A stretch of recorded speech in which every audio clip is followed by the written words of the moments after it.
안녕하세요. 들으면 삶의 미천이 되는 도서 팟캐스트 미끌미끌의 치미 최영입니다. 반갑습니다. 네, 반갑습니다. 네, 그리고 오늘은 한 분 더 멤버가 사실 저희 있었는데 지난번에 소개를 못 해가지고 네. S님을 소개할까 해요. 저희 이제 음성 편집해주시고 앞에 따랑따랑 노래도 넣어주시고 그리고 이제 업로드도 해주시고 썸네일이라고 해서 한 주차 그 내용 요약한 거 그것도 네. 만들어서 올려주시더라고요. PD님이신 거죠? 한마디로. 네, 근데 본인은 그냥 좀 약간 드러나고 싶지 않아 하는 것 같아요. S님 인사 한번 하실래요? 아, 고개를 저으시네요. 네, 굉장히 내향인이기 때문에. 하지만 한 분 분명히 지금 이 녹음하는 일단, 곳에 계시다는 거를 알아주시기 바랍니다. 네, 이제 어떻게 지내셨어요? 지난주에 축구 얘기를 했던 것 같은데, 축구 아시안컵 보느라고 정신없었다고. 클린스만 얘기하고 싶어? 아니, 안 하고 싶지. 계속해서 축구 얘기에 파묻혀서 하는 것 같고, 그 축구, 한국 축구 말고도 유럽 축구라든지, 축구 다큐멘터리 이런 것들을 요즘에 좀 보고 있고요. 지금 또 챔피언스 리그 하고 있잖아요. 네. 그런 것도 보고 있고, 그 다음에 우리 애가 이제 한 초등학교 이제 고학년으로 넘어가고 있는 시점이라서. 아, 그래요? 네, 벌써? 네. 그러면 뭐 4학년?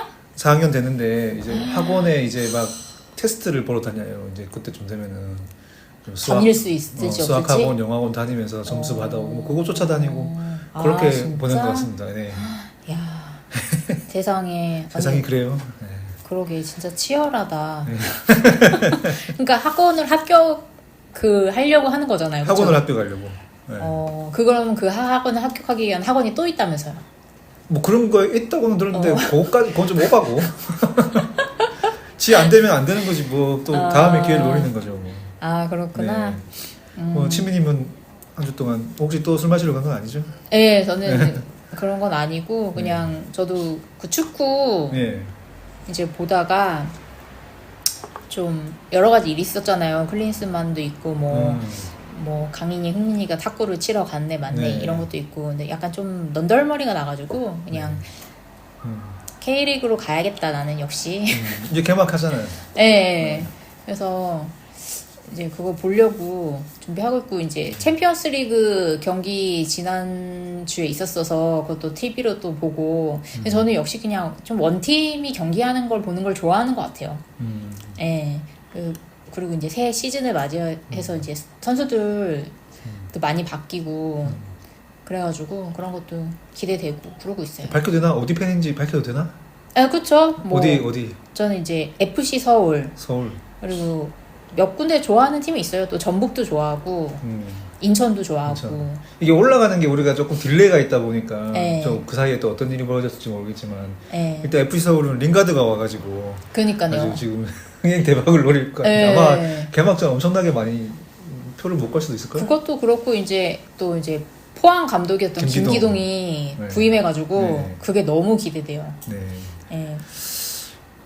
재밌게 한번 보시기 바라겠습니다. 네. 아, 그리고 이제 지난 회에서 하나 정정할 게 있어서 왜 제가 세상의 끝 소설집 이야기하다가 모르는 사람 따라갔던 거 이야기했었잖아요. 네.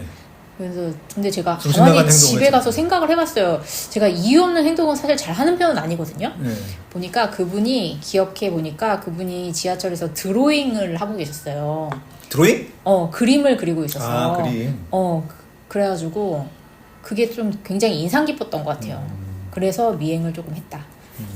네. 뭔가 그리고 좀 굳이 보태지도 않아도 되는 얘기를 굳이 아니 그냥 누가 미화를 정신 시키네. 나간 사람인 줄 알까 봐. 정신 나가는 걸로 좀 마무리했으면 네. 좋았을 텐데. 그리고 이제 저희 최영이 녹음실 찾기 비화 저희 지난주에 그거 잠깐 얘기해 주세요. 녹음실 찾기 비한 거죠? 네? 아니 저희가 그때 음향 녹음실 찾았다가 네. 지난번 녹음 때 아무것도 못했지 않습니까? 거기 설비 이용을? 설비용을 하나도 못했죠. 예. 기계를 모르고 우리 또 저기 프로그램도 좀 익숙치 않고 이래가지고 안 될 것 같아가지고 그냥 빈 방에서 했던 거. 네. 네, 그래서 그거 파일 담아온다고 제가 USB도 샀거든요, 그 앞에서. 포장도 안 듣고. 네. 네. 쓰세요. 일하는데. 아, 예, 예. 네, 그런 일이 있었습니다. 네. 네, 이번 주 도서는 홀로서기 심리학. 네. 부제 읽어주세요. 이제는 흔들리지 않고 삶의 중심을 잡고 싶다면. 네, 그리고 홀로서기 심리학이라는 책이고, 네. 이제 요거는 제가 읽은 지는 좀 됐는데, 퇴사하면서 또 코로나 시대에 고립이 되면서, 좀 심리적으로 많이 힘들었었던 상태라서, 네. 제목이 좀 와닿았던 것 같아요. 심리 상담가죠, 이 사람이? 저자가? 그쵸, 그쵸. 네. 심리학자이자 심리학자. 심리 상담가 라라 필딩이라는 이제 저자분이시고요. 그래서 이제 그분이 쓰신 책인데 사실 홀로서기 심리학이라는 말은 우리나라에서 만든 제목이에요. 그러니까. 네. 원래는 뭐지? 원제는 그냥 어른 되기. 어른 되기. 네. 책 내용이 어른이 된다는 얘기가 많이 나오더라고요. 네, 그래서 이제 컨셉을 잘 잡으신 것 같아요. 결국 근데 홀로서기라는 게 뭐 독립적인 남으로부터 의존하지 않고 뭐 그런 것들이 또 어른되기랑 무관하진 않으니까 나는 또 뭐 이 책이 굳이 나한테 필요하나 싶은 생각이 좀 들었던 게 이미 홀로 서고 있어서 이미 홀로서서 오랫동안 홀로 서 있고 뭐 지금 몇 년 차 홀로 서고 계시죠? 뭐 잘 살고 있으니까 삶의 중심을 잘 잡고 살고 있고 흔들리지 않고 있고 네, 뭐 그래가지고 뭐 농담이고요. 읽다 보니까 뭐 여러 가지 또 배울 만한 것도 있고 생각할 게 많더라고요. 네, 그래서 이게 근데 이제 뭔가 홀로 있다는 홀로 게 살려면 나 이혼해야 되는 거 아니야? 이혼하고 아니 혼자 그런 이렇게 그런 뭔가 숫자에 그런 건 아닌 것 같고 네. 마음적인 거? 왜 부부가 있다 하더라도 한쪽에 너무 의존적이거나 집착한다면 그거는 어른으로서 홀로서기가 안 된 거니까 약간 그런 부분에 대해서 이야기하는 거 이거 같아요. 제 와이프가 좀 읽어봐야 되겠네. 아 왜? 좀 홀로 섰으면 좋겠어요. 아, 나한테 의지하지 않고. 아 그냥 애 대학교 될 때 각자 홀로 서세요. 네, 그래서 이제 서문을 보면은 네. 이분이 이 책을 집필하게 된 내용이 나와요. 네. 이제 이웃에 살던 아주머니가 남편과 사별로 홀로 아들을 키웠고 그 아들이 독립한 이후로는 쭉 혼자 살고 계셨는데 또 이제 항상 몸으로 하는 일을 하셨고 가난했지만 항상 평화롭고 관대하고 침착했고 유머가 넘치셨대요. 네. 중학교밖에 나오시지 않았지만 삶의 어두운 기색은 없었고 이 작가 말로는 자기도 어른이 되면 그렇게 될 거라고 생각을 했다나 봐요. 하지만 막상 나이가 들수록 자신은 이제 모든 게 못마땅하고 보통 사람들이 그렇잖아요. 네. 그래서 이제 그분을 생각해보면 그분은 세상이 자기 뜻대로 돌아가지 않는다는 명백한 사실을 있는 그대로 받아들였었다. 자력으로 해결할 수 있는 일과 해결할 수 없는 일을 구분하는 데 능력이 있었다. 뭐 이런 것들이 본인이 정의하는 어른스러움이었던 것 같아요. 이 저자분은. 네, 그래서 여기 책에 핵심이 다 들어가 있는. 네, 맞아요. 여기 다 들어가 있더라고요. 그리고 저는 약간 좀 서문에서 인상 깊었던 건 이 부분이에요. 내가 달라지면 사람들이 나를 대하는 태도도 달라질 거고 일도 슬슬 풀릴 텐데 라는 생각은 환상이다. 이런 건 오만이고 반복적으로 괴로울 뿐이다. 한 사람은 타인을, 세상을, 심지어 자기 자신의 일부도 뜻대로 바꿀 수 있는 능력이 없다. 여기가 저는 좀 와닿았어요. 예, 이렇게 많이 생각하잖아요. 그렇죠. 예, 특히 회사 생활하면서도 이제 뭔가 시스템을 탓하기보다는 내가 조금 더 잘해야지 이러면서 좀 흑화되는 분들 많잖아요. 저는 시스템을 탓하는 편이라. 아 그래요? 그래서 이탈하셨나 보네. 저는 저를 학대하지 않습니다. 아닌 것 같으면 아니 그래도 많이 참았지 재형. 아 그래요. 결혼하는 바람에 좀 참았구나. 뭐요 이제 딸린 일들이 있으니까 많이 참으셨고. 예. 아무튼 그래서 이제 이분이 생각하는 홀로서기, 즉 어른 되기는 자기 힘으로 어쩔 수 없는 일과 통제할 수 있는 일을 구분하고 그거를 받아들이고 결정한다. 네, 그래서 이제 1부에서는 우리가 의존한 대표적인 것, 2부는 감정 기본 문제, 3부는 관계 속에서 홀로 서는 구체적인 방법, 4부는 마음 챙김의 의미와 실천법을 담았다라고 서문에 나와 있네요. 저는 이 책을 아마 저도 마찬가지고 대부분의 사람들이 그럴 수도 있는데 특히나 더 만약에 좀 작은 것들이나 작은 것들에 되게 예민해하고 그 다음에 어떻게 세상이 어떻게 내 일이 어떻게 돌아갔으면 좋겠는데 조금 안 됐을 때 좀 많이 좀 이렇게 예민해서 막 이렇게 하는 사람들 있잖아요. 흥분하고 어. 흔들리고 금방 우울해지고 그러니까 저버리고 감정적인 거지, 한마디로. 그런 사람들한테는 상당히 도움되는 책이다. 네. 생각을. 근데 이제 회사라는 곳에 대부분 다니시잖아요. 그렇죠. 근데 거기서는 시야를 넓게 보기가 굉장히 힘들잖아요. 그렇죠. 그래서 작은 일에도 되게 괴로워하고 분노하고 우리도 그러지 않았습니까? 작은 일 큰 일 다 보내죠. 온통 하루 종일 분노 덩어리 예, 예, 예. 화가 난 채로 출근을 해서 화가 난 채로 퇴근을. 그러니까 이 지하철에 몸을 싣는 순간부터 그냥 네. 인간에 대한 환멸이 막 생기잖아. 그렇죠. 예, 그래가지고 직장인분들이 읽으시면 너무 좋을 것 같고 저는 일단 이게 의존성 때문에 일상이 괴롭다라고 나와 있어서 뭐에 의존이 좀 심하신지 궁금해요. 저요? 예. 저는 특별히 이렇게 의존하는 건 없어요. 그래요? 네. 저는 뭐 어떤 사람에게 의존하는 것도 없고 모든 일을 안 좋은 일이 있어도 절대 주변에 얘기하지 않습니다. 저는 혼자 다 근데 안고 있는 거죠. 그런 사람 나중에 저기 벽에다가 머리 박고 피 흘린다고 그러는데 제가 중년 전문가한테 들었거든요. 네. 뭐 암에 걸릴 수도 있겠죠. 아니 뭔가 이렇게 분출이 돼야 되는 거 아니야? 분출을 잘 안 하는 편이에요. 그럼 그러니까 과도하게 상대방이 나를 공격하지 않는 이상 아니 그냥 스트레스에 대해서. 스트레스에 대해서도 어. 일단 스트레스를 잘 안 받는 편이고 네. 좀 받는다고 해도 그게 나에게서 비롯된 것들이면은 내가 처리하면 되는 거고 남에 의해서 이제 벌어진 것도 내가 조금 참으면 되는 거고 그러면은 걱정이나 불안 같은 것들은? 걱정이나 불안한 것도 내가 조절해야지. 남에게 의존해. 내가 그런 거라서 그래서 제가 어디 살면서 한 번도 누구에게 뭐 어떤 어른에게 혹은 그쪽으로 나은 사람에게 한 번도 나 어떤 힘든 일이 있어. 나 상담 좀 받아보자. 뭐 어떤 그런 조언을 듣거나 그런 행위를 한 번도 해본 적이 없어요. 그래서 삶이 이 모양이 꼴인지는 모르겠는데. 예. 그래요? 그냥 그러면은 오히려 좀 친한 사람들한테 그냥 편하게 안 해요. 그런 얘기도 것도 잘. 얘기? 옛날 여자친구에게 실연을 당해서 엄청 힘든 상황이어도 네. 제 친한 친구들에게도 얘기를 잘 하지 않습니다. 그냥 헤어졌다? 뭐 뭐 좀 힘들긴 한데 뭐 그냥 삭히는 거네 그러면? 큰 거 없어. 그러고 이제 혼자서 좀 계속 그 시간을 보내는 거죠. 좀 네. 암흑기를? 예. 그렇구나. 저 같은 경우에는 의존성이 되게 좀 강한 편이에요. 그래요? 뭐에다 일단 회사 다닐 때는 알코올 의존도가 굉장히 심해가지고 네. 아시잖아요. 제 같이 다니던 무리들하고 맨날 술 마시더라. 5년 동안 술을 마셨는데 저희가 그때 마신 술값을 한번 러프하게 환산을 해본 적이 있었어요. 그랬더니 한 2천만 원인가? 나와가지고 그렇지. 그 돈으로 우리가 가게를 하나 냈으면 그런 얘기를 가게 냈으면 또 가게가 안 돼가지고 또 술표 갔었겠지.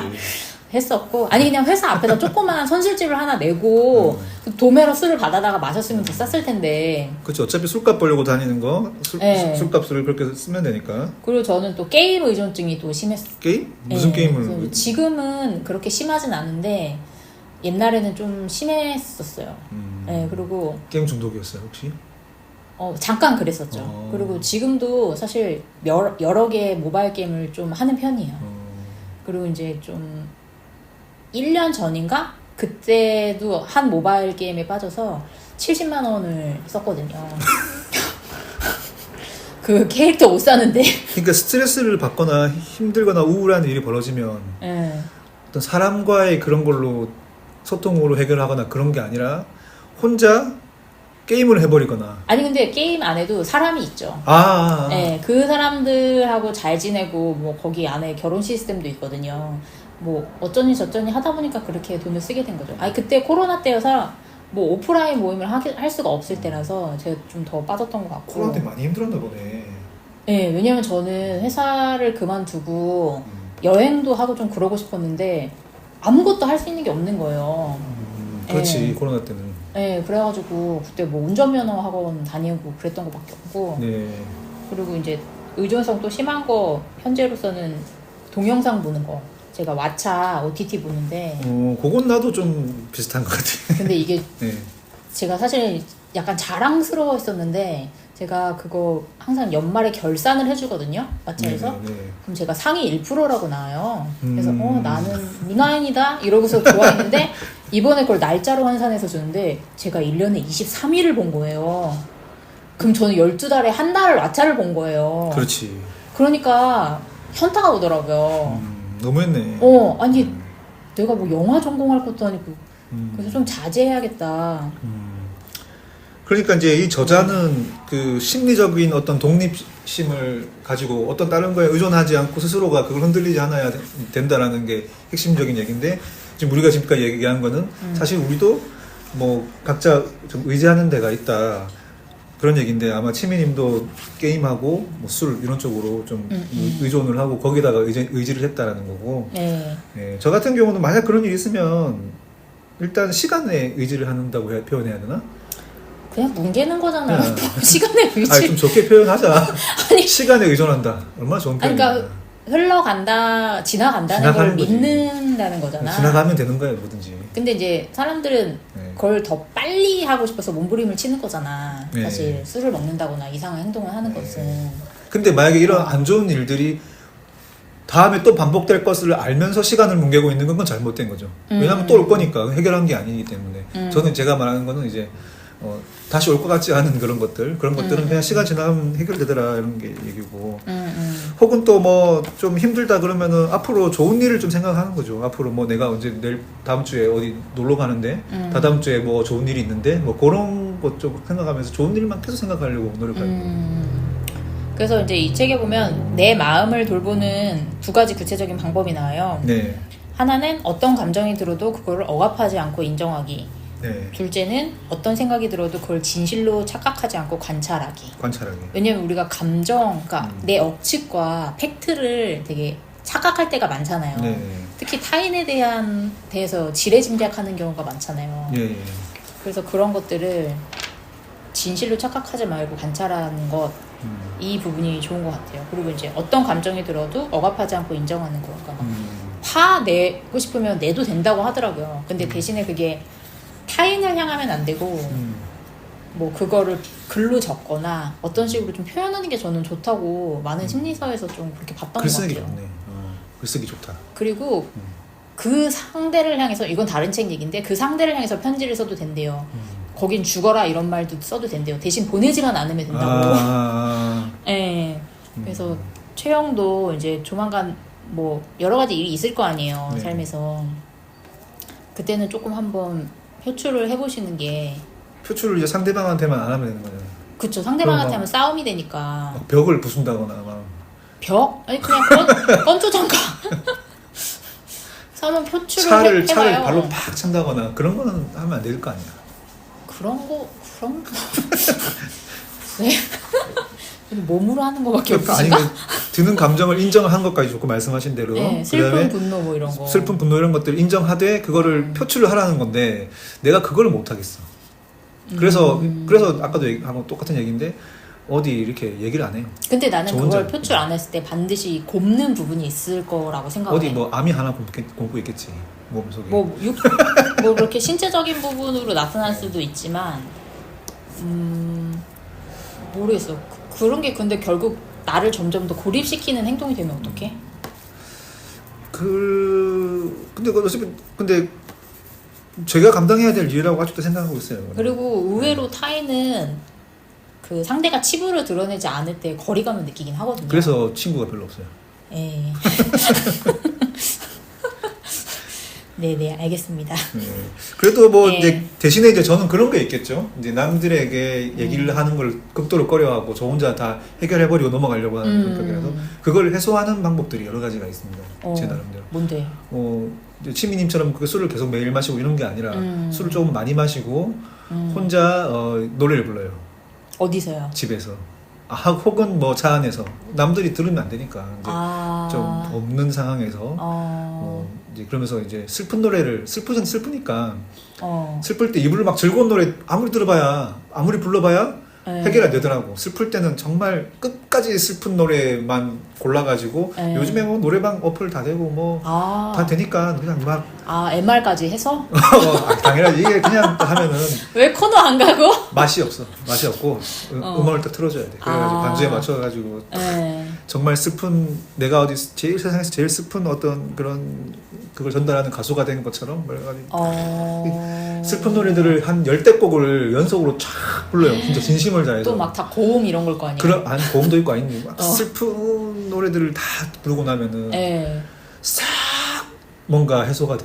어... 물론 내가 슬펐던 일들이 해결되지는 않죠. 그 일은 그대로 있지만 그 감정은 싹 사라지고 이제 그게 이제 뭐 카타르시스의 어떤 일종이겠죠. 그렇게 하고 다음 날 또 아무렇지 않게 살아가게 되더라고. 그런 건전하네. 방식이 있고. 난 슬플 때 노래를 해.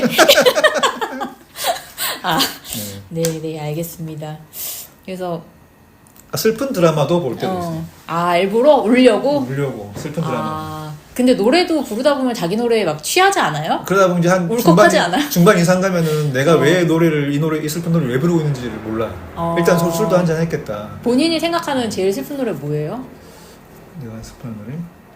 뭐 너무 많은데 이게 듣기로는 장필순 노래 그 있잖아요. 역시 포크 쪽이 그 제목이 지금 너무 길어서 작가 나의 외로움이 그걸 그래. 아 그런 여자 노래 그거를 그런 것도 불러? 듣고 있으면 너무 슬퍼. 부르는 건 그때 막 보이는 대로 뭐 김광석 노래도 있고 뭐 보이는 대로 막 또 나이 나온다 또 나이 나온다. 생각이 안 나. 갑자기 나 젊은 노래 하나 또 얘기하려고 했는데 생각이 안 나네. 네, 알겠습니다. 그래서 마음을 돌보는 나만의 방법이 뭐가 있을까 했는데 이제 치미님은 노래 부르신다고 하고 아까 게임술 말고 뭐 또 없어요? 사실 게임술은 내 마음을 돌보는 방법은 아니에요. 도피. 해피성이지. 다들 도피하는 거야. 네, 마음을 돌볼 때는 그 근처 슬프다. 공원에서 좀 빨리 걷거나 노래 들으면서 빨리 걸어. 오늘 슬펐다. 그러면은 빨리 걷는다. 네, 엄청 걷고 몇 바퀴씩 그 조깅 트랙이 있거든요. 거기서 이제 엄청 빨리 몇 바퀴씩 이제 걸으면서 별로 없었나 보네. 땀을 내고 저 거기 많이 걸었는데. 그래요? 별로 안 그렇게 안 보이는데. 그리고 이제 욕조목욕 하고. 욕조목욕. 네. 그리고 뭐 산책하고 그런 정도 같아요. 네. 역시 근데 좀 뭐 노래 같은 것도 그렇지만 몸을 움직여서 그 너무 생각이 꼬리를 물지 않게 하는 게 중요한 것 같아요. 생각을 없애는 거는 몸이 최고죠. 몸으로 뭘 해야 돼. 그래서 뭐 청소하는 사람도 있고. 그니까요. 네. 나도 그런 좀 생산적인 걸 해야 되는데. 네. 그렇고 그리고 이제 또 이 저자분 말로는 우리 마음에는 상반된 두 가지 욕구가 있대요. 자유롭고 싶은 마음 아니면 또 반대편에는 관계를 통해 의미를 찾고자 하는 마음. 이 중에서 한 극단으로 치우칠 경우 혹은 유연하게 반응하지 못하는 경우 우리는 또 상처를 받는다. 이거 뭐 책 제목 같은 걸로도 되게 많이 있잖아요. 뭐 혼자인 건 싫은데 혼자 있고 싶은데 외로운 건 싫어 뭐 이런 요새 식으로. 그런 제목도 많죠. 네. 다 심리학 책들이죠. 이게. 네. 근데 확실히 이 현대인은 이 두 가지 욕구에 굉장히 맞은 것 같아요. 네. 네, 중간에 항상 있는 것 같아요. 네. 그래서 뭐 이렇게 그런 말 많이 하잖아요. 연예인들도 안 유명하고 돈을 많이 벌고 싶다 이런 얘기 되게 많이 하잖아요. 그 사람이 네, 그러니까 익명성도 필요하지만 어쨌든간 뭐 이렇게 관종기도 있는 거지 사람은. 난 어릴 때는 좀 타인의 인정을 받는 쪽으로 좀 더 쏠렸던 것 같은데 요즘에는 혼자 자유로운 게 더 좋은 것 같아요. 이게 그리고 또 회사 생활을 하면 타인의 인정을 우리가 갈구할 수밖에 없는 시스템이잖아요. 네. 그 사람의 말 한마디가 내 모든 걸 흔들잖아. 내가 확신을 갖고 있었던 그런 것들을 아주 뒤집어 버리니까. 그래서 이게 참 회사 생활하면서 정신건강 지키기가 어려운 것 같아요. 네. 능력 있으시다면 빠져나오세요. 네? 회사에서 빠져나오십시오. 뭐 알선해 주시나요? 네. 그래서 여기 보면은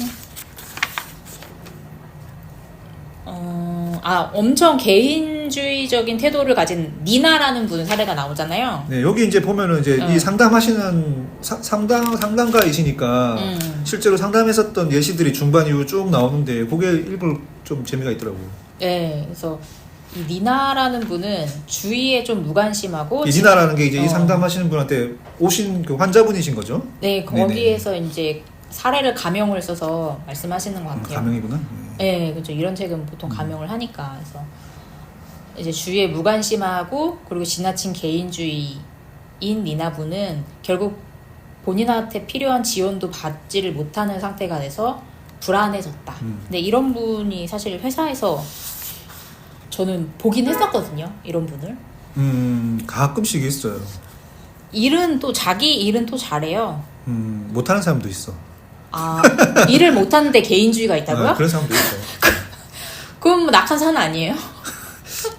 어쩔 수 없이 앉아 계시는 것 같은 사람들이 있어요. 아, 예. 고위층? 아니. 아, 그것도 아니야? 예, 그냥 아무라고도 대화를 안 하려고 하고 자기만의 일을 하는데 일도 성과가 별로 없으신데 앉아 계시는 분들이 있어요. 진짜 그런 분을 봤다고요? 있어요. 그분들은 얼마 못 가시긴 하시죠. 아, 그렇구나. 네. 네. 그 니나 같은 사람을 이제 성주민이라고 표현했더라고요. 네. 그래서 아마 이제 성주민은 성의 주민 이제 다른 사람들은 밑에 이제 다 같이 모여 사는데 혼자 언덕 위에 외딴 성을 짓고 산다는 그 뜻인 것 같은데 고립된 사람이죠. 네. 네. 소통을 안 하려고 그러고. 그래서 이 니나랑 반대되는 분이 또 바로 나오잖아요. 제시카. 네. 제시카는 굉장히 관계에 의존적인 타입인데 특히 네. 이제 애인한테 상대가 힘들어하는 기색을 보이면 불안해져서 어떻게든 잡으려고 하고 무조건 찾아가서 밤새고 막 많죠, 이런 일하는 사람. 시간에도 네. 박차고 가고 이게 뭔가 네. 좀 어렸을 때 연애를 좀 뜨겁게 하는 친구들 중에 이런 친구들이 없지 않아 있었잖아요. 꽤 있죠. 네, 남자고 여자고 간에 네네. 완전 이때는 막 회사 와도 막 다 티가 나니까 사람들이 무슨 네. 일이냐고 막 그러잖아요. 네. 네, 그래서 이제 굳이 이제 어쨌든 이 니나나 제시카는 그 극단적인 거잖아요. 네. 혼자 자유롭고 싶다, 관계 맺고 싶다 이 극단적인 사례인데 뭐 좀 어느 쪽이신 것 같아요. 그러니까 일단 사실 실제로 니나 이런 사람 케이스보다는 제시카의 케이스가 우리 지금 현대를 살아가고 있는 사람들이 훨씬 많다고 봐야 되겠죠. 감정의 노예 이 사람은 이제 감정의 노예지 관계의 노예. 어떤 사람들과의 관계가 내가 얼마나 원만한가 그리고 얼마나 감정에 나에 대해서 어떻게 생각하고 있는지 나를 미워하는지 싫어하는지 평가 이런 그런 거? 걸 엄청 이제 예민하게 받아들이는 게 제시카인데 연연하니까? 예. 그 둘 다 극단이긴 하지만 조금 굳이 따지자 그러면 제시카 쪽으로 사람들은 살 수밖에 없어요. 관계를 맺고 살아가고 있기 때문에 니나처럼 살기는 힘들죠. 딱 끄어가지고 혼자만 사는 사람들 있긴 있는데 많지는 않지. 그러니까 이게 어떻게 보면 니나 같은 애들은 금방 드러나. 근데 제시카 같은 애들은 그렇게 막 드러나진 않을 수도 있는 것 같아요. 안 드러난 사람도 많지. 예, 왜냐면 사적인 영역에서만 그런다거나 아니면 뒤에서만 그런다거나 또 그럴 수는 있으니까. 예. 아무튼 치우치면은 좋지 않다. 그러면 요 사례들을 한번 책을 만약에 들으시는 분들은 책을 읽으시면서 이 사례들을 쫙 한번 읽어보면 재미있을 것 같아요.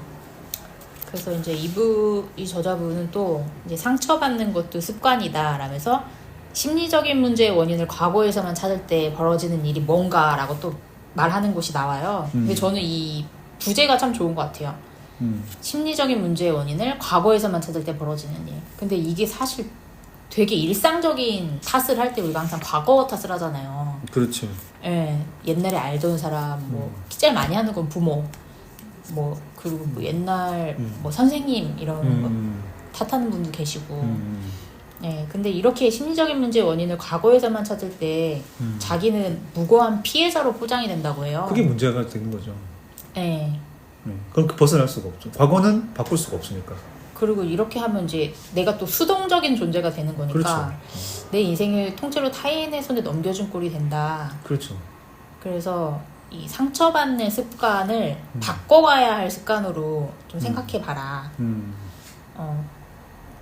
이게 참 말로 전했을 때 이게 얼마나 이렇게 와닿으실지 모르겠네. 들으시는 분들이. 이게 쉽지가 않죠. 이제 일종의 트라우마가 있을 수도 있고, 그 다음에 불우한 가정 환경에서 자라왔을 수도 있고, 뭐 엄청나게 힘들었던 상황들을 어떤 사람에 의해서 있었는데 그거를 지금 이 순간 그걸 다 잊어버리고 새롭게 나만의 그걸 기록한다? 쉽지는 않죠. 근데 그걸 하려고 노력하지 않으면 똑같은 상황이 계속 벌어지는 거고. 그러니까 이 상처받는 것도 습관이다라는 말을 예를 내가 하나 들자면 회의 시간에 똑같이 사장한테 같은 팀원들이 깨지는 거야.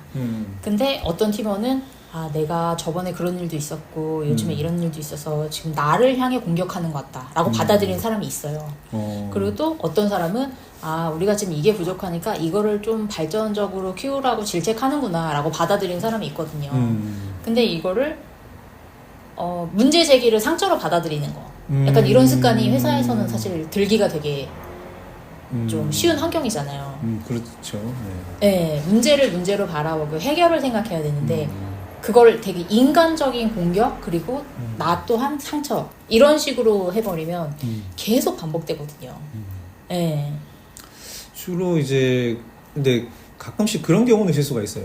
그러니까 위에 사람이 지적하는 게 저기 뭐야 일에 대한 지적인 거고 그다음에 성과에 대한 지적일 가능성이 높은데 가끔씩 이제 개인의 상황이 어떤 상황에 빠져 있느냐에 따라서 그렇게 받아들일 수도 있죠. 예를 들면은 뭐 내가 회사에서 인정을 받지 못하고 있는 것 같다. 나는 언젠가 조만간 잘릴 것 같아. 라는 불안감을 가지고 있으면 나를 지적하는 게 입으로 나가라고 계속 지적하는 것 같다는 그런 생각을 하는 것 같기도 하고 예전에 또 그런 경험 있는 사람들이면 회사를 옮길 때도 계속 똑같은 그런 것들이 빠질 수 있는 거예요. 네, 그렇게 뭐 회사까지 여러 번 옮기실 분이면은 정말 상담을 받으셔야 될 것 같고 근데 이 책의 저자는 그렇게 말하고 있는 것 같아. 불쾌한 감정은 되게 쉽게 오잖아요. 네. 그거를 그대로 받아들이지 말라는 거죠. 내가 그거를 너무 수용해버리고 그러면 그거 감정의 노예가 돼버리니까 예, 그 순간에 조금 달리 마음먹을 수 있으면 예, 좋을 것 같다. 그러게요. 아 이게 뭐 쉽지 않습니다. 뭐 본인한테 어떤 심리적 문제가 있다고 생각하시는 게 혹시 있으신가요? 저요? 예. 심리적 문제? 저는 뭐 크게 심리적인 문제가 없는 사람이라서 내가 말해줘야 되나? 칼을 뽑아야 되나? 한번 수술 한번 받아보실래요? 뭐 이거 딱 심리적인 문제? 마취 없이? 심리적인 문제인지는 모르겠는데 조금 그런 거에 혼란이 올 때가 있어요. 뭐 이게 감정적이든 아니면 이성적이든 어떤 사람을 판단을 했어. 하고 몇 번을 만나봐. 그러면 이 사람 이런 사람이 이런 사람이고 제가 제 생각에는 좀 빨리 좀 정리를 해버리는 사람 성향인 것 같아요. 타인에 대해서 빨리 정의를 내린다. 정의를 빨리 내리고 딱 틀을 만들어 버리는 경향이 있어요. 그러니까 뭐 이 사람 뭐 이런 사람이야.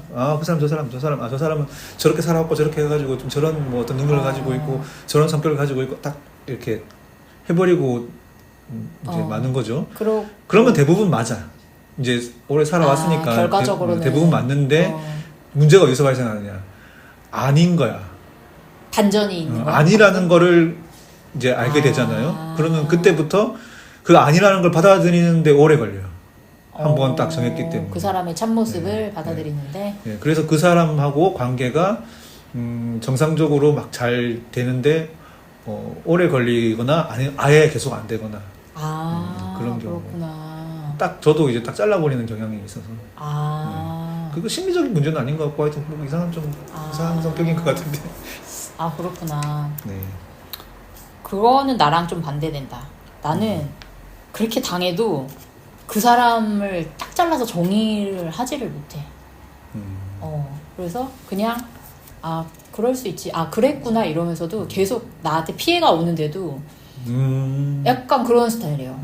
네. 그리고 몇 번 얻어 맞아야지 저 사람이 그 나쁜 의도로 한 거구나. 그걸 그때 아는 것 같아. 진짜 둔한 거야, 느린 거야. 아니 그냥 이게 내가 타인한테 모르겠어. 항상 좀 약간 좋은 마음으로 하려다 보니까 타인이 그런 마음을 갖고 뭐 이렇게 한다는 것 자체를 사실 상상하기가 좀 어려운 것 같아.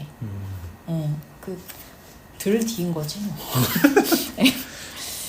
그래서 그런 거에 있어서 굉장히 이제 나중에 많이 좀 스스로 늦게 와요. 그런 뒤통수를 맞았다는 그런 느낌이. 그래서 최영같이 좀 별로다 싶으면은 나름 선도 긋고 약간 그래야 되는데 그러지를 못해. 정말 엄청 시간이 많이 필요해. 뭐 다 좋은 건 아닌데 필요할 때가 있어. 근데 이제 물론 그런 거는 있겠지. 별로라고 생각해도 그냥 옆에 뒀는데 의외의 좋은 면을 뭐 발견을 하게 될 수도 있는 거니까. 그런 거 장점도 있을 수도 있지. 있겠네. 네. 아, 이제 2장이네요, 2장. 네. 저희가 2장으로 넘어가겠습니다. A, B 사람도 참 특이한 것 같아요. 그래요? 네. 상대를 굴복시켜야 속 시원한 타입이더라고. 근데 이렇게 말꼬리 잡으면서 막 싸우다가도 네. 또 잘해줄 때 막 퍼주고 이런 사람 은근히 많지 않아요? 아 그렇죠. 아 저는 별로 만나본 적 있으시죠? 많죠. 살다 보면은. 아, 많아요? 네. 많기까지? 너무 별로야. 왜 그렇게 해놓고 또 굴복시켜놓고 또 달려주고 뭐 그런 걸 왜 하는지 모르겠어요. 그러니까 이게 저도 참 20대 때 연애할 때 저도 약간 이런 경향이긴 했거든요. 끊임없이 상대를 시험에 들게 해. 그리고 그 시험을 통과하는지를 팔짱을 끼고 되게 의기양양하게 보고. 너가? 네. 그리고 그걸 통과하면 사랑을 또 줘. 너가? 네. 그래서 오씨. 제가 그때 약간 좀 남혐이 있었던 것 같아요. 오씨 별로야. 그래가지고 계속 당근과 채찍을 하면서 막 평화가 없는 거야, 연애에. 약간 계속 그랬던 것 같아. 그러다가 이제 어느 순간 고쳐진 것 같아요. 네. 그래서 근데 뭐 호르몬 문제였나? 왜 내가 그랬을까? 치미님을 알고 난 이후에는 그런 모습은 못 본 것 같아요. 아, 그쵸. 좀 제가 안정된 이유에 봤으니까. 네. 근데 여기서 이제 그 150페이지인가 여기서 나오는데 이제 이거는 제가 좀 많이 얻어서 감정을 행동화 시키면 습관이 된다. 요게 우리는 이제 심리적인 문제라서 좀 두루뭉실한 건데 이건 딱 실생활에 구체적으로 딱 오는 게 이제 습관이 된 감정들이 많거든요. 예를 들면 보복운전 이런 거, 가정폭력 이런 것들. 그다음에 우리가 흔히 하는 이제 그런 사람도 많이 있을 거예요. 이렇게 남을 뭐라 하면서 말을 못되게 탁 하면서 그걸 탁 한번 이렇게 있잖아요. 이렇게 탁 찔러주는 그런 재미로 살아가는 사람들이 좀 있어. 그게 습관이 되는 거지. 뭐지? 약간 얄밉게 말하고 이불로 얄밉게 말하는. 전곡을 찌르는 거야? 전곡을 찌른 거일 수도 있는데 말투가 얄밉게 탁 기분 나쁘게 한번 딱 말하는 애들이 있어요.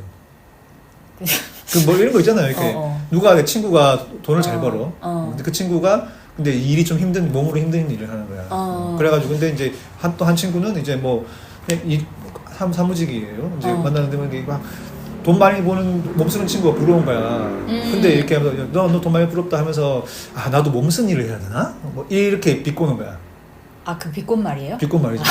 나도 나 앉아서 난 사무직 이러는데 야 너 고생 많지 하면서 하루 종일 힘들어서 어떻게 하냐. 나도 몸쓰는 일을 해야 돈 좀 벌려나 하면서 계속 그걸 두 번 세 번 반복하는. 듣는 사람 입장을 좀 생각하지 않은 말이네. 이 사람은 돈은 많이 버는 건 좋지만 몸 쓰는 거는 삶의 고통이라는 거죠. 근데 그걸 알면서 입으로 탁 하는 그런 그렇게 비꼬는 많은 사람들이 많아요. 그치. 각자 할 수 있는 일이 있는 건데, 그치. 아, 그러면은 이제 돈 잘 버는 친구가 걔는 안 사주겠다. 맛있는 거. 야, 걔 빼고 만나자 이러겠다. 그것도 다 습관이라는 거죠. 아, 그치. 근데 그런 사람들은 특히 또 어떤 오류가 있냐면 자기가 좀 뭐라고 해야 되나? 그런 걸 장점으로 생각하는 사람도 있어, 가끔. 그죠? 있어요. 내가 이렇게 말했잖아. 그러면서 약간 좀 속 시원하게 했다는 식으로. 예. 그런 것도 하지 말아야겠다. 예. 아무튼 이 책에서는 그 다양한 현대인의 이제 감정 문제를 다루고 특히 이제 저는 약간 또 이제 공감됐던 게 무기력에 대해서 다룬 부분. 예, 거기가 좀 좋았어요. 이 저자분은 내가 무기력한 사람들에게 소설책을 권하는 이유라고 해요. 이 소설책을 읽으면 어쨌든 여기에는 타인의 그 삶이 들어가 있는 게 소설책이잖아요. 일반적인 책은 타인의 사상이 들어간 건데 소설은 타인의 삶이 들어간 거잖아요. 그래서 타인의 삶을 통해서 나만의 생각과 점차 거리를 두게 되고 그리고 다양한 인물에 우리가 그 감정을 이입하는 게 바로 또 소설 읽기의 묘미잖아요. 그래서 감정 훈련이 된다는 거예요. 그래서 소설 읽기와 음악 듣기가 또 뇌에서 변연계라는 걸 자극한대요. 그래서 굳어버린 감각을 깨우고 난 후에는 여러 가지 단어로 그걸 또 나만의 워딩으로 풀어보면 좋다. 이렇게 또 말씀하시더라고요. 소설 읽기 좋은 것 같네. 예. 그래서 이제 요즘에 내가 좀 너무 그 기쁨에도 반응이 잘 없고 슬픔에도 반응이 없다. 나 요즘 너무 무덤덤해진 것 같다라고 하신 분들은 소설을 읽어보시면 좋을 것 같아요. 왜냐면 사실 우리 일상은 되게 반복돼가지고 거기서 뭔가 새로운 지점을 찾기가 어렵잖아요. 근데 소설 속에서는 좀 다양한 삶이 있고 다양한 시각이 있고 또 그러니까 훨씬 좋은 것 같아요. 네, 그래서 최영은 특히 소설을 아침에 일어나면 물 마시고 예, 한 50쪽씩 읽으면서 알겠습니다. 예, 이게 감정 훈련이 돼야지 또 표현도 할 수 있는 거니까. 그리고 이제 무기력에선 그렇게 얘기하고 우울 같은 경우는 아주 작은 성공 경험이 우울의 강을 건너게 해준다. 그래서 뭐 작가가 되기 위해서 바로 장편 소설 쓰겠다고 마음먹지 말고 그냥 오늘 한 페이지만 쓰자. 뭐 이런 식으로 하라거나 그런 거 있고. 저는 뭐 뒷부분에 이제 부탁하고 거절하는 얘기가 나오더라고요. 부탁? 예, 그 에밀리라는 또 사람이 또 나오고, 그 다음에 이제, 사람은 이기적이고, 내가 누군가에게 부탁을 하면 그 사람은, 부탁받은 사람은 내가 부탁을 하는 바람에 시간과 노력과 정성을 쏟아야 되는데, 내가 어떻게 그 사람에게 부탁을 하냐. 그래서 작은 부탁도 잘 못하는 사람들이 많다. 최영 아니에요? 저요? 아니요, 저는 안 그런데요. 부탁해요? 예, 부탁 잘하죠. 저는 부탁으로 살아가는 사람입니다. 아, 그래요? 제가 하기 싫으니까. 아, 그래서 그 얘기를 보면서 그래, 좀 어려운 문제잖아요. 이제 특히 일을 하다 보면은 부탁을 해야 될 때가 얼마나 많아요. 그리고 거절해야 될 때도 많습니다. 내가 못하겠는데 해달라고 부탁하는 경우도 많고. 예, 그런 경우가 우리 워낙 많으니까 뭐 일뿐만 아니라 가족 내에서도 그렇고 친구들 사이에서도 그렇고. 그랬을 때 한마디로 요약하자면 솔직해져야 된다는 얘기죠. 처음부터 뭐 해줄 것처럼 부탁을 들어줄 것처럼 하다가 아이 야 이제 못하겠어 이렇게 돌아서는 것보다 처음부터 아예 난 못해주겠다. 계산을 잘 해가지고 야 이거는 못해주겠어 라고 딱 해주든지. 그 다음에 부탁할 때도 사실은 이런 걸 부탁하려고 하는데 숨기는 거야. 작은 부탁인 것처럼 숨겨놓고 나중에 크게 벌려가지고 막 뒤통수 치듯이 그렇게 하면 절대 안 되고 처음부터 내가 너에게 부탁하려고 하는 것이 A부터 Z까지 이 정도의 양이다 해줄 수 있겠느냐를 처음부터 얘기하는 게 관계를 무너뜨리지 않는 그런 방법이다. 그렇죠. 그래서 이제 거의 이제 마지막으로 해서 여기 보면 감정을 잘 다스리는 사람의 특징이 나와요. 이분이 길에서 강도의 총을 맞고 하반신이 마비된 남편을 둔 어느 부인을 상담한 적이 있는데 강도는 그때까지 잡히지도 않았고 새 아이를 돌보면서 병원비와 생활비를 버느라 계속 일하셔서 그녀의 분노는 하늘을 찔렀다. 할 수만 있다면 총을 들고 강도의 집으로 찾아가 가족까지 다 죽이고 자기도 죽고 싶다고 말했대요. 그때 이 저자는 상담가로서 좀 위험할지도 모르는 대답을 했대요. 아 너무 힘드셨겠네요. 나중에 강도를 잡게 되면 저랑 꼭 같이 그 집에 갑시다. 제가 뭐든 복수하도록 도와드릴게요. 이 말에 그녀가 피식 웃더니 선생님 말이 그렇다는 거죠. 전 그런 사람 아니에요. 이러면서 분노에서 빠져나와 분노를 바라보기 시작한 순간이었다. 그래서 감정을 잘 조절하는 사람은 이처럼 감정을 알아채는 능력이 탁월하대요. 그리고 감정이 시키는 대로 욱하기 전에 일시정지 버튼을 누른대요. 그래서 쉴 만한 곳으로 가서 숨쉬기도 해보고 스트레칭도 해보고. 남자들은 뭐 옥상 가서 담배도 많이 피잖아요. 담배만이 살 길이죠. 네. 그래서 일단은 한 템포 쉬고 뭐 업무에 매무새라도 가듬으라고 하더라고요. 뭐 양치 같은 거 하는 것도 저는 좋은 것 같아요. 그러고서 감정이 잦아들고 나면 문제를 어떻게 다룰지 생각을 해야 된다.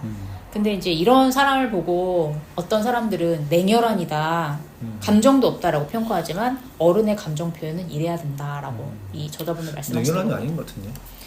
근데 이제 가끔 이게 무리에 있을 때 굉장히 뜨거워질 때가 있잖아. 그런 반발심으로. 근데 거기서 만약에 감정 이렇게 안 드러내고 조곤조곤 이러면 이런 얘기 듣지. 너 측근이냐? 막 이런 얘기. 예. 전반적으로 리뷰가 된 것 같은데. 네. 그래서 홀로서기. 흔들리지 말고 중심을 잡고 살아보자. 네, 그래서 뭔가 이제 타인의 평가에 예민하게 반응하시거나 이제 뭐 타인이 원망되거나 쉽게 화내거나 스트레스를 받으시거나 뭐 아니면은 남한테 사실 좀 부드럽게 대하고 싶은데 그게 잘 안 된다 이런 분들은 여기 읽어보시면 다양한 사례가 있기 때문에 맞아 이러면서 좀 읽고 도움을 받으실 수 있을 것 같아요. 외국 저자지만 어쨌든 뭐 정서적인 거는 사람 사는 거 다 마찬가지여가지고 무리 없이 읽을 수 있을 것 같습니다. 끝으로 어떤 책이셨나요, 이 책은? 최영에게? 처음에 말씀드렸다시피 저한테는 딱히 그렇게 필요가 없는 책. 저는 심리적으로 아주 안정되어 있기 때문에. 네.